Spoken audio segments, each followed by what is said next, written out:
नमस्कार, मी निलेश कुमार. न्यूज 9 मराठीमध्ये आपले स्वागत आहे. मित्रांनो, आज आपण आहोत बदलापूर नगर परिषदेच्या परिसरामध्ये आणि इथे पाहू शकता इथे 7 दिवसापासून उपोषण सुरू आहे. जे अतिक्रमण विरोधी कारवाई मुख्याधिकारी मारुती गायकवाड यांनी केली होती, त्याच्या विरोधात या ठिकाणी साखळी उपोषण सुरू आहे.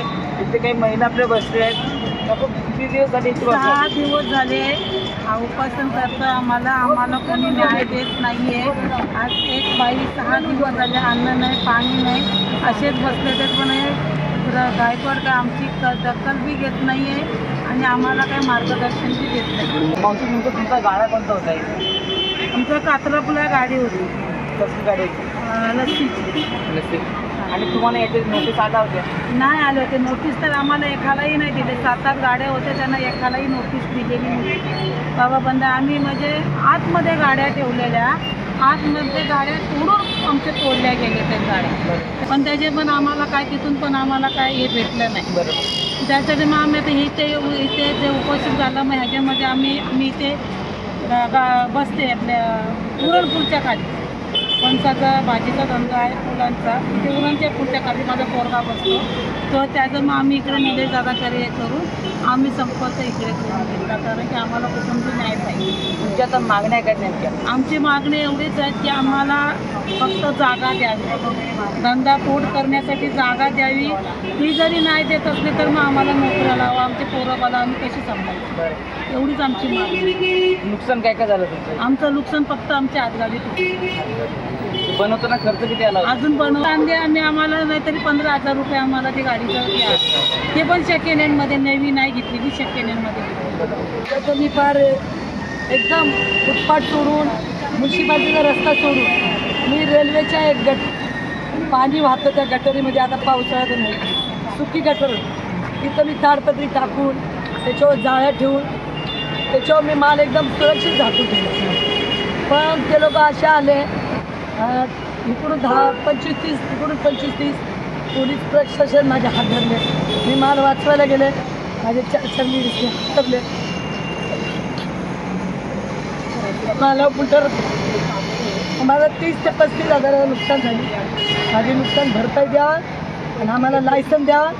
आम्ही 32 वर्षापर्यंत मी काय आज आलेलं नाही आहे. 32 वर्षापर्यंत धंदा करतो. एवढे अधिकारी येऊन गेले, पण असा माजलेला अधिकारी पहिल्यांदाच आम्ही बघितलं. म्हणून याचा माज झिजला पाहिजे. यांनी फिरून आमच्या गोरगरिबा अत्याचार केला नाही पाहिजे. आम्हाला 2014चा मला लायसन द्या, पर्याय जागा द्या. हे लोक काहीच करत नाही. जो येतो अधिकारी तो आमच्या बुलढाणा. आम्ही किती 6 दिवस झाले. ठीक आहे, मी बस कोणता नगरसेवक, कोणता आमदार, खासदार का कोणता मारुती गायकवाड सुद्धा आम्हाला विचारायला. म्हणजे याला एवढी गुरली वड घ्यायला आमच्यापासून गरिबापासून मोठे होते.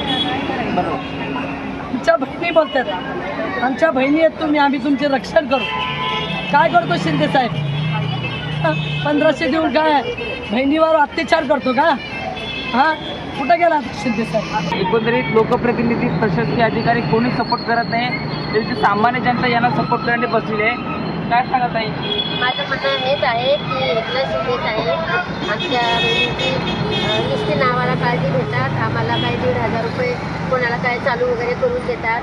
पण जे आम्हाला खरंच जी धंद्या पाण्याची गरज असते, ब्लाइंड असो नाहीतर एकदम गरीब महिला असतील, तर त्यांना धंदा पाण्याशिवाय काही इलाज नाही. आणि मोठे लोक मतदानासाठी एकदम गरीब बहिणीची गरजा भागू असं आश्वासन देतात आणि त्यांचं काम झालं की आमच्याकडे दुर्लक्ष करतात. तर माझं एवढंच म्हणणं आहे की आम्हाला कुठेतरी धंद्यासाठी चांगली सुरक्षित जागा मिळायला पाहिजे. आणि पोलीस लोक तर असे असतात, त्यांना पैसे दिले की ते पैसे खिशात घालतात आणि जसे लोक असतील त्यांची ते बाजू घेतात. पण आमच्या गरिबाचा माल, अपंगाचा माल फेकून देतात आणि इथे धंदा लावायचा नाही असं करून आम्हाला तिथून हटवून टाकतात. मग त्यांना नोकरी असल्यामुळे त्यांचं पोट भागतं. पण आम्ही लोकांनी काय करायचं? तर आमची ही दक्षता घ्यावी कृपा करून. मी सगळ्यांच्या वतीने हे सांगते की आम्हाला कुठेतरी तुम्ही गव्हर्नमेंट जॉब नाही लावू शकत, पण तुम्ही कमीत कमी आम्हाला प्रायव्हेट का होईना 10-15 हजाराची तरी नोकरी द्या.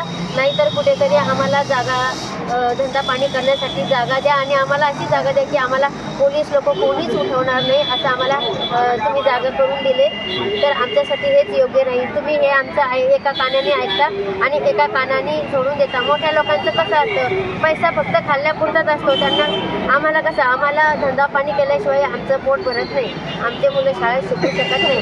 तर तसं हे लोक आमची गरज भागवत नाही, तर त्यांनी कृपया आमच्याकडे लक्ष द्यावी हीच आम्ही आशा बाळगतो. बसलेली आहे उपोषणाला. गेल्या 6 दिवसापासून त्यांनी काहीही खाल्लेलं नाही.